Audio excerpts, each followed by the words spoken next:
Yozda ham, qishda ham umuman sezon tanlamaydigan parashok, gel, soda biznes bilan shug'ullanayotgan akalarimiz bu videoni oxirigacha ko'rishingiz shart. Agarda siz ushbu sohaga qiziqsangiz, lekin nimadan boshlashni, qanaqa texnikalar olib bu biznesni yo'lga o'ylanayotgan bo'lsangiz, shaxs ekandan sizlar uchun qimmatli oltin qoidalarni bu video orqali sizlarga taqdim etamiz va eng yaxshi variantlardan takliflardan bittasi aynan sizlarni biznesingiz uchun kerak bo'ladigan barakali pul olib keladigan qozonlarimizni ham bu videoda batafsil tushuntirib o'tamiz. O'zi umuman parashok biznesi gel ishlab chiqarmoqchi bo'lgan odamlarga qanaqa texnikalar tavsiya etiladi? Gel ishlab chiqarmoqchi bo'lgan akalarimizga hozirda qozonlarimiz har xil turdagilari mavjud. Bulardan tanlashda adashib qo'ymasliklari kerak. Eng muhimi, ular nержавейка degani bilan nержавейкаning sifatlari har xil markada, har xil qalinlikda bo'ladi. Ishlab chiqarayotgan mahsulotiga qarab bular bo'linadi. Gelda kislotalar ishlatganligi sababli bunda sifatli nержавейка ishlatilishi kerak. Agarda sifatsiz nержавейка ishlatib qo'yiladigan bo'lsa, mahsulotni buzib qo'yadi. Texnologiya yaxshi bo'lishiga qaramasdan mahsuloti yaxshi ishlab chiqara olmaydi. U raqobatgir bo'la olmaydi mahsuloti. Tushunarli. Men misol tushunishim uchun hozir meni qo'limda pulim bor. Lekin parashok gel biznesi bilan shug'ullanmaganligim, tajribam yo'qligi uchun nimadan boshlash bilmayotgan bo'lsam, sizga ishonib bir tavsiya qiladigan bo'lsam, mutaxassislaringiz ham bor, ya'ni bu tizimni noldan boshlab qo'yib berish. Xuddi shunaqa. Zo'r. Bizga aloqaga chiqishlari mumkin, bemalol qozonlarni ko'rsatamiz o'zlariga.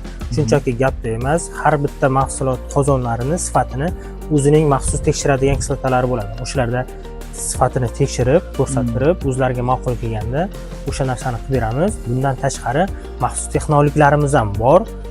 Mahsulotini raqobatbardosh bo'ladigan eng zo'r sifatda qilib beradi. Undan tashqari yana bizga mahsulotga baklashkalarni qayerdan olaman, etiketkalarni qayerdan olaman degan muammo bo'lmaydi. Hammasiga yordam beramiz. Zo'r. Va ko'pchilikdan kelayotgan bitta savol bor aka. Biz asosan qozonlarning reklamasi bilan shug'ullanayotganligimiz uchun, faqat shu qozonlarni o'zini obzor qilayotganligimiz uchun ishlab chiqarishga faqat shu qozonni o'zi bo'lsa bo'ldi degan tushuncha paydo bo'lib qoldi ko'pchilikda. Bu fikrga qanaqa fikr bildira olasiz? Yo'q, bitta qozon bilan ish bitmaydi, aka. Buning uchun kerakli uskunalarni olish kerak. Bularda qozonlar ulardan bittasi. Yana yoniga qo'shimcha mahsulot turiga qarab apparatlar qo'shilib boraveradi. Tushunarli, lekin eng asosiy vazifalarni bajaruvchi bu qozonlar hisoblanadi. Albatta. Tushunarli, agar shaxs ekanmi bu tovarlardan, ya'ni mahsulotlar, uskunalardan xarid qiladigan bo'lsangiz, xuddi shu uskunalarni Xitoydan ham topishingiz mumkin. Bu aniq fakt.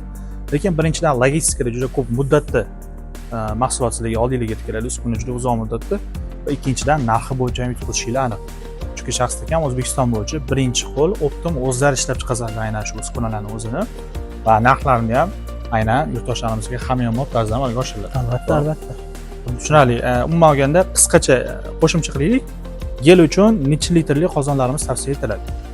Gel uchun ishlab chiqarish hajmiga qarab aka, 300 litr, 500 litr, 1 tonna, mana ko'rishingiz mumkin, 5 tonnalikni ham tayyorlab qo'yibmiz.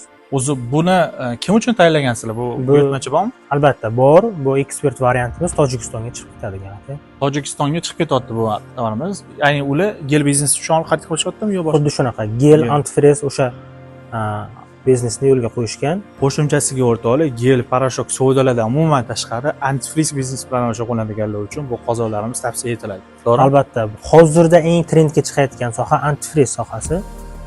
Antifrizni ham eng zo'r va sifatli o'rgatadigan texnologiyalar bizda. Xohlasalar bemalol sinab ko'rishlari mumkin. Chunki shunaqa vaziyatlar bo'ldi, bizdan olmasdan apparatni boshqa joydan olib, boshqa texnologiyaga qildirib, vaqt yo'qotdi, pul yo'qotdi, klient yo'qotdi. Undan keyin bizga telefon qilyapti, kechirasiz, biz boshqa joydan ko'rgan edik, arzonroq variantga, shuni olib qo'ydik, lekin ishimiz yurishmadi. Biz shunchaki aytayotganimiz yo'q, buni aniq, realni shunaqa vaziyatlar bo'ldi. Bizning narximiz hali ularga nisbatan farq qilishi mumkin. Nimaga? Materialning sifatliligi, texnologning sifatliligi uchun farq qilib turadi faqat. Shuncha ma'lumotlar sizlarni biznesni bilmagan holatingizda ham xato qilmasligingiz uchun tavsiya sifatida aytib borilyapti. Yana ham batafsil ma'lumot olmoqchi bo'lsanglar, pastdagi raqamlarga telefon qilaverasizlar. Xohlasa akam aloqada xizmat qilib. Rahmat sog' bo'ling, rahmat. Foydali zo'r ma'lumotlar uchun kanalimizga obuna bo'lib qo'yishni unutmanglar. Kommentariyada yana qaysi bizneslar bo'yicha, aynan shu qozonlarimiz mos kelishi bo'yicha fikr yozib qoldirsanglar, balki sizlar o'ylab topgan biznesga ham qozonlarimiz tavsiya etiladi. Bu vaqtda yana videolar olib chiqamiz, xudo xohlasa. Xudo xohlasa aka. Rahmat. Rahmat.